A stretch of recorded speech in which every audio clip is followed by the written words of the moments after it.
Ano ka na ba na ikasal? Yes, actually engaged na kami. Kung ikakasal ka, saan mo gusto? Sa Pilipinas o dito? Ay, Ay, sa doon na lang. Dito? Doon na lang. Sa doon. US.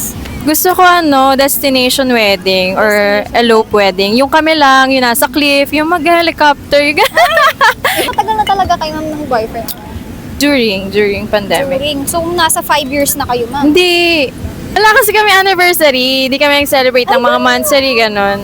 Anniversary lang? Wala din talaga. din. So, wala kaming date kung kailan kami yung anniversary talaga. So, umuwi na ba siya dito ma'am sa Pilipinas? Yes, 3 times na. 3 times na. Since nung nag-meet kami. Saan siya nag-propose ma'am? Dito rin sa Pilipinas? Hala! Palawan. Yes. Muntik nang makalimutan. Coron. Sa Coron.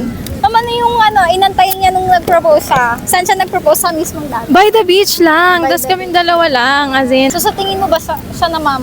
Siya na dapat ikaw, ma'am? naman. Dapat naman. Umuo na eh. Umuha na.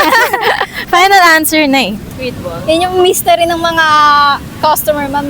Tapos sip ka ng coffee, ma'am. How was it, ma'am? The best.